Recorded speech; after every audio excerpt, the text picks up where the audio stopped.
أعوذ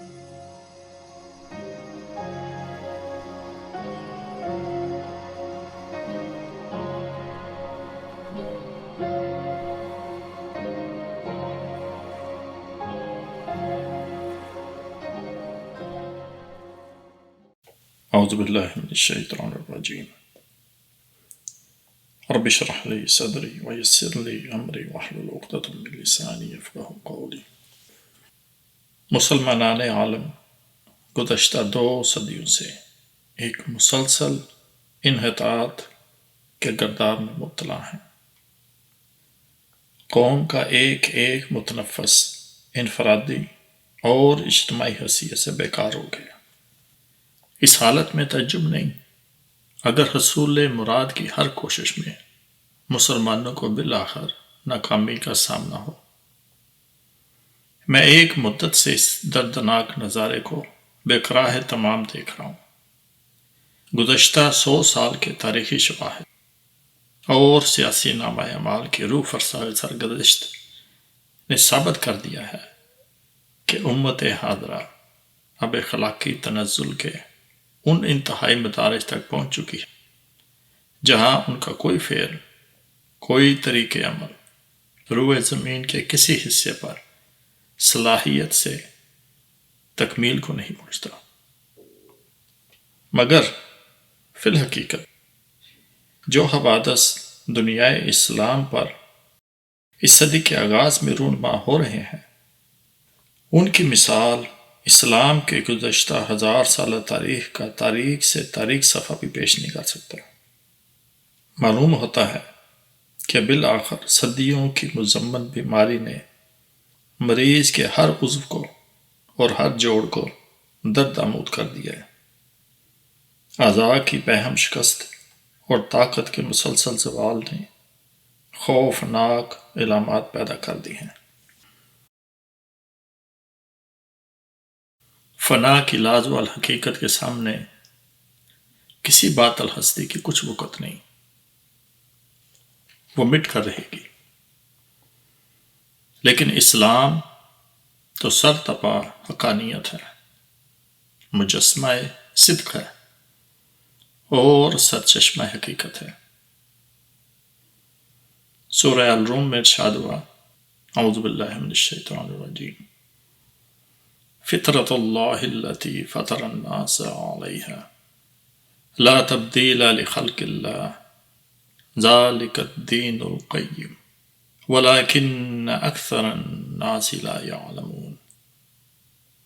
کہ دین اسلام خدا کی بنائی ہوئی وہ فطرت ہے جس پر اس نے تمام انسانوں کو پیدا کیا ہے، اس سے کسی فرد کو مفر نہیں، اور خدا ساز فطرت میں کسی رد و بدل کا امکان نہیں۔ دنیا کو نبھانے کا یہی صحیح اسلوب اور صراط مستقیم ہے، لیکن اکثر لوگ اس حقیقت کا علم نہیں رکھتے۔ اور سورہ الجمعہ میں فرمایا، بعد اعوذ باللہ من الشیطان الرجیم، وَلَن تَجِدَ لِسُنَّةِ اللَّهِ تَبْدِيلًا، کہ تو قانون خدا میں کوئی رد و بدل ہرگز نہ پائے گا۔ اس قطعی استدلال کی بنا پر میرا ایمان ہے کہ قانون فطرت کی کوئی حقیقت اسلام کو فنا نہیں کر سکتی۔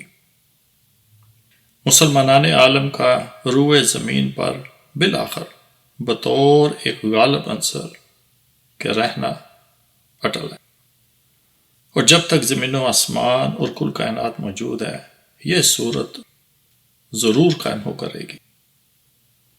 اگر موج حوادث کے تلاطم اور واقعات کی لشکر انگیزی نے بظاہر اس کلیہ سے انحراف پیدا کر دیا ہے تو یہ عارضی ہے، اس کی حقیقت سوا اس کے نہیں کہ مخالف اثرات کے دباؤ نے ایک غیر منوط صورت نمایاں کرتی ہے جو بالآخر ہٹ کر رہے گی۔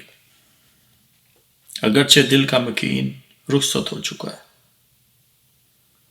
مگر زمانے کی عجائب نمائی بلکہ خدائے لم یزل کے تقاضائے غیرت نے کم از کم اس مردہ ڈھانچے کی اس قدر حرمت ضرور برقرار رکھی ہے کہ آج سینکڑوں برس کے بعد بھی اس کے اصلی قد و حال کا نقشہ صاحب نظر سے نہا نہیں ہو سکتا۔ اور قرآن عظیم اب بھی ظلمات کے اندر وہ نطیق حکمت ہے کہ عمیق نظروں میں سیاہی کا تقابل اس کی چمک کو اور بھی دوبالا کر رہا ہے۔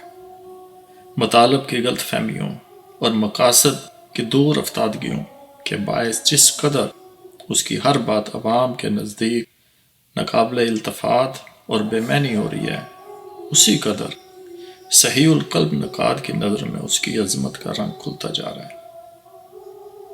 اسلام کی عصر نو حیات کے دن لا محالہ اس وقت پھرنے لگیں گے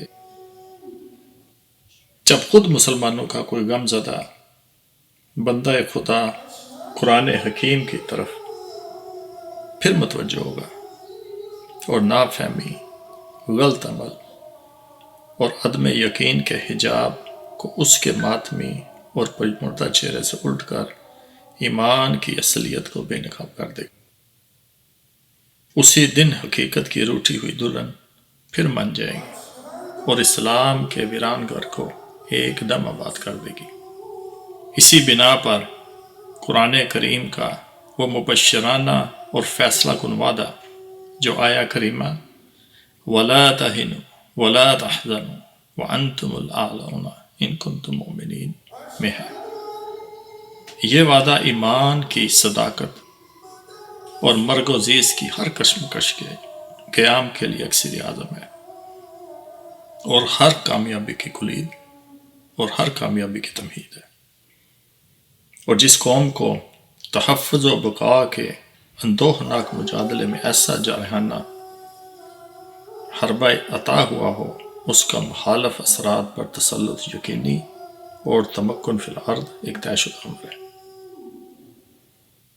ارشاد ہوا وعد اللہ الذین آمنوا منکم وعملوا الصالحات لیستخلفنہم فی الارض کما استخلف الذین من قبلہم ولیمکنن لہم دینہم الذی ارتضی لہم ولیبدلنہم من بعد خوفہم امنا یعبدوننی لا یشرکون بی شیئا ومن کفر بعد ذلک فاولئک هم الفاسقون۔ کہ تم میں سے جن لوگوں کا ایمان سچے دل سے قائم رہا اور جنہوں نے اس کے علاوہ تندہی سے اعمال صالح بھی کیے، ان سے اللہ کا وعدہ ہے کہ وہ انہیں زمین میں قیام عطا فرمائے گا جیسے ان لوگوں کو قیام عطا فرمایا جو ان سے پہلے ہو گزرے۔ وہ اس دین کو جو اس نے ان کے لیے پسند کیا ہے جمع کر رہے گا اور بعد ازاں اس خوف کو بھی جو انہیں دشمن سے لاحق ہے امن سے بدل دے گا۔ ان کا مسلک عمل یہ ہے کہ میرے غلام بن کر میرے حکموں پر چلتے ہیں اور اطاعت گزاری میں کسی دوسری شے کو میرے ہم مقام نہیں کرتے، اور جنہوں نے اس قیام کے بعد اطاعت احکام سے انحراف کیا اور اپنی بدعمالیوں کے باعث اس نعمت عظمیٰ کی بے قدری کی تو وہی فاسق ہے۔ وما علینا الا البلاغ المبین۔